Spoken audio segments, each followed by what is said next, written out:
So I think that P. Diddy is going to be released from the federal building in New York where he is currently being held without bail. And I'm going to explain why. What's up, you guys? Welcome to today's video. If you are new here, hi, my name is Jess. I'm a person in long-term recovery who has in fact been to prison. Ta-da! It's not a flex, it's just a fact. If you want to follow me on any other social media platform, TikTok, Instagram, Patreon, that's $2. It's only ever going to be $2. All of that is linked down below, as well as my vlog channel, my Facebook, Spotify, whatever the heck else I have. But without further ado, let's kick this thing off.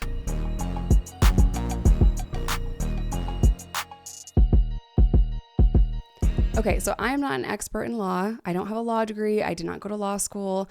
I just like this kind of stuff. I like learning about law and all of the different arguments and things that you can present in trial. And one of the things that I think is going to be a huge issue, they changed judges. There's a new judge. Okay, so let me back up just a little bit and give you guys a rundown if you're not keeping up with this kind of stuff. Count one is racketeering conspiracy. He was charged with racketeering, sex trafficking, arson, kidnapping, bribery, and this is what is kind of holding it up, obstruction of justice.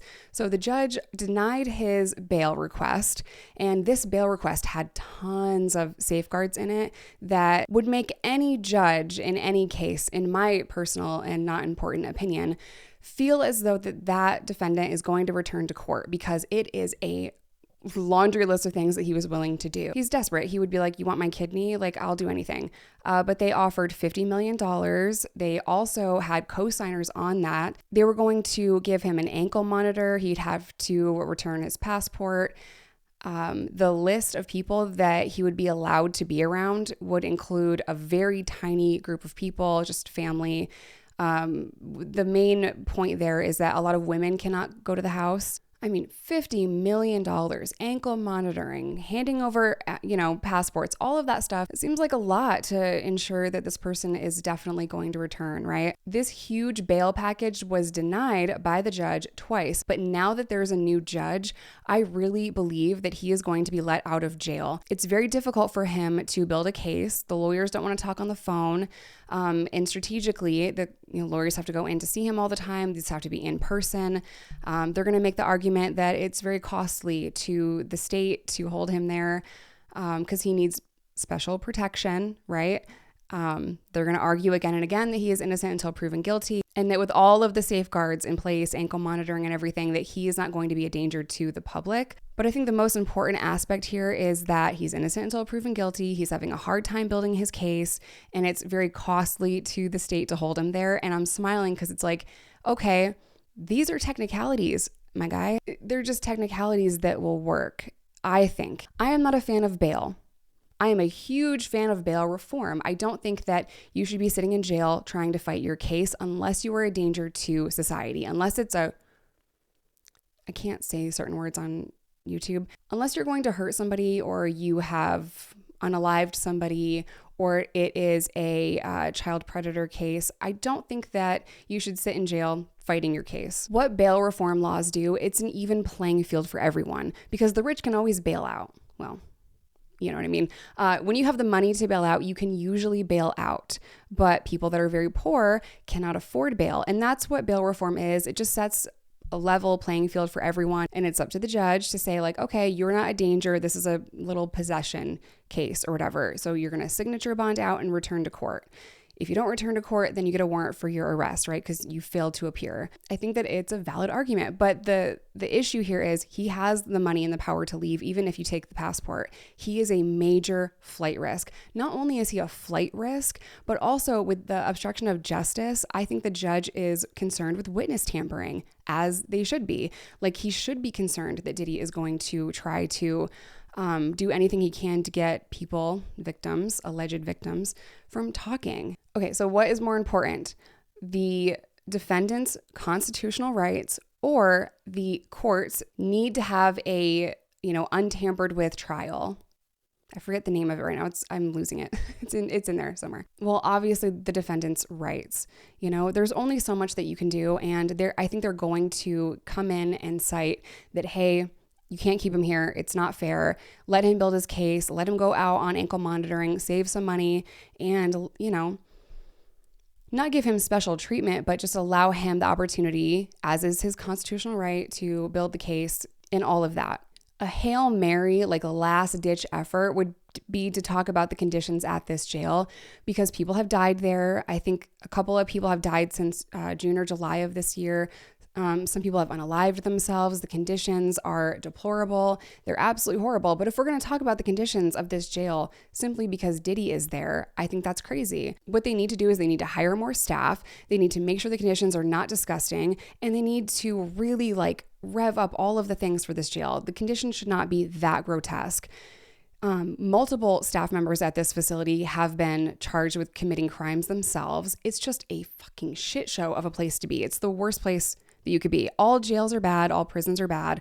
You know, the conditions are not the greatest, but this specific facility is known for its really, really bad conditions. And I think because a lot of high profile people have gone there, like Epstein, that crypto dude, now Diddy, R. Kelly, that gets people talking about the conditions of the jail, but nothing ever follows. You know, no one ever cares because it's like, you shouldn't have broken the law. But at the end of the day, you know, the punishment has to fit the crime. Okay, I'm going to stop ranting about the conditions of the jail. That'll be like the last Hail Mary effort. Like, please help my client. Let's move him to a different place. I genuinely believe that he's going to be let out. I just do. They're going to make the argument that he had all the time in the world to run because it's been 6 months from the raid to the point that he was arrested and he didn't run, right? So they're going to make that argument. If he was really a flight risk, he would have done so. But at the end of the day, people like Diddy who have all this power, all this money, all these connections, a lot of times they're just fucking delusional and they think that they're above the law and nothing's going to happen. So maybe he really was not taking it seriously or whatever. Maybe he just thought, well, it's fine. I'll just get out of it or whatever crazy shit he's thinking. I don't know what he's thinking. But I think in a lot of instances, people like him just think that they can get away with everything because up until this point, Diddy has gotten away with everything. We remember Aaliyah getting onto that plane unconscious. We remember Keefe D shooting Biggie. And Keefe D said that he was paid $1 million to do that. We remember Kim Porter dying of pneumonia in her 40s after, you know, finding a bunch of these tapes. We know that Brittany Murphy was dating Ashton Kutcher, and Ashton Kutcher is very close to Diddy, and she just randomly died of pneumonia as well. All of these rumors for years and years and years about all of the abuse and the crazy shit and the crimes that he has committed has just been completely ignored up until now. And Cassie's lawsuit was a huge turning point for that. But this runs so much deeper than Diddy. And like I said, this whole time, I think he's going to be released from MCC and he's going to be able to build the case from one of his mansions somewhere. I think that with all of the people that are about to be exposed, it's just crazy. It is so much bigger than any of us will ever know. All of the clips that I keep seeing now resurface about Justin Bieber specifically, it just makes me sick to my stomach. He was a kid and Diddy had been trying to get guardianship over Justin.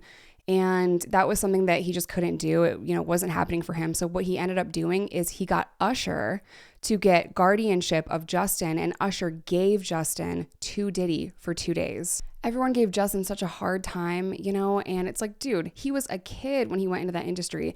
And from all the things that Cat Williams said, all the things that Diddy's indictment says, and all these people coming out now, I get why he turned to drugs. Like, this kid was fucking traumatized. He is a victim of Diddy, just like so many other people are. And it just makes me crazy that this has been going on for so long and it's so much worse, I think, than we'll ever really know. I think that Diddy is going to snitch and do anything he can to, you know, kind of weasel his way out of this. But all of these things are connected and it's wild. Like Brittany Murphy dying, Kim Porter dying, Aaliyah. Britney Spears was leaving a Diddy party. This was like back in 2007 or something crazy. And she was kind of out of it, like completely like incoherent or whatever. And, you know, the media took that and spun it and said, oh, she's an alcoholic. Okay, well, she said that she was drugged. The way that we treated these people, you know, after really traumatic and really bad things happened to them is awful. And we didn't know, right? We didn't know at the time everything that Britney was going through with the conservatorship, which was fucking horrible. No one thought about a connection between Brittany Murphy and Diddy. It sounds like a conspiracy theory to be like, yo, he was involved with all of these deaths, but like, it's real. This shit is real. I'm very disappointed in Ashton Kutcher because I thought that like, man, he's doing such a good job. when it comes to trafficking victims. And, you know, he did so much work in that field. And I'm like, dude, this is amazing. I love what he's doing. I love Mila Kunis. This is amazing. Then I found out that he wrote a letter to the judge asking for leniency in the Danny Masterson case. Why are all your friends fucking rapists, bro? Like, I do think that it's unfair, though, to place everyone in the same category, because Diddy had parties that were like normal and not normal, but like not freak offs, right? He had parties that seemed normal and all of that. And then there'd be the after party, and then the after party. And it got worse and worse. We all saw the video of Cassie. We all read the lawsuit. I think every single person, though, that was a witness to that should be held accountable. I think all of the staff that helped facilitate the freak-offs and cleaned up the mess and hid evidence and helped him abuse women, and men, I think that all of them should be held accountable, because if you witnessed all this stuff going on and you did nothing about it, you are not a witness, you are an accomplice. But yeah, at the end of the day, I think that Diddy is going to weasel his way out of this. He is going to serve some prison time. I don't think it's going to be anything like we're thinking. This is a life sentence. The things he's been charged with, that is a life sentence. But I think he's going to cooperate to save his own ass, and I think a lot of people are going to follow. It's so disheartening. It's so awful. And I hate him. I hate that some people that were trying to talk about this were treated as if they were crazy or bitter or whatever crazy stuff they're saying. You're just trying to take down a black man. No, we're trying to take down the goddamn devil. Like, he is a monster. Everyone that participated in all of the things that he has done, they are monsters. Victimizing children, that's the industry. I will say that there are some celebrities and some people in that industry that we're going to be shocked to hear about. I think Jay-Z and Beyonce, I think that's wild. Jennifer Lopez, I think that is going to be crazy. I think for me, one of the hardest ones is to see that somehow Beyonce is connected to this. I'm not a huge fan of Jay-Z and never was, but I loved Beyonce. I'm saying past tense because I think that there are some things that will be exposed about her too. And it just all sucks, dude. Like, you look up to these people and then you find out that they're literally the most evil people on the fucking planet. A lot of people are comparing Diddy to Epstein. I think Diddy's 10 times worse. They're both evil and disgusting and monsters and all of that. But I think that while there are similarities between the Epstein case and Diddy's case, I think that Diddy is 10 times worse. I think that his abuse and his destruction and crimes and predatory shit, all of that, I think it far exceeds the horrible shit that Epstein did, the disgusting stuff that Epstein did. And you know, it's not like Diddy is out here getting under cars and wiring them to blow up cars. No, he has people doing that for him. You know, he had Keefe D allegedly kill Pac. Anyone that he hired to do some crazy shit needs to be held accountable, just like Keefe D is being held accountable. What is he doing, by the way? What did he get? Is he sentenced yet? He's out on bail right now, so he hasn't been sentenced yet. Keefe D, as of June 20th, 2024, Dwayne Keefe D. Davis, the suspect in the 1996 murder of Tupac Shakur, has secured a $750,000 bail and is expected to be released from jail. Police say Davis was the leader of the group that committed the murder, but he wasn't the triggerman. Yeah, so he's out on bail. I want to know, the Kardashians are probably part of this, and that sucks too. I've always defended the Kardashians, you know, because people are like, oh my God, they're famous for no reason. I'm like, that's genius as fuck. What are you talking about?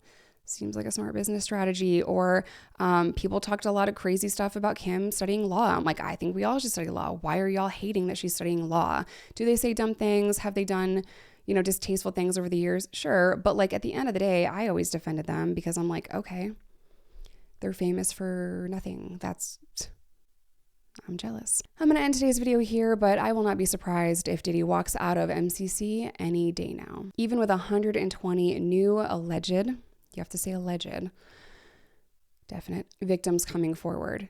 And before I go, that is the power of someone having the courage and the bravery, finally, after years, to speak up and say, hey, this person did horrible things to me, traumatized me, hurt me physically, sexually, mentally, financially, all of the ways. And I'm going to tell the world that in a civil lawsuit.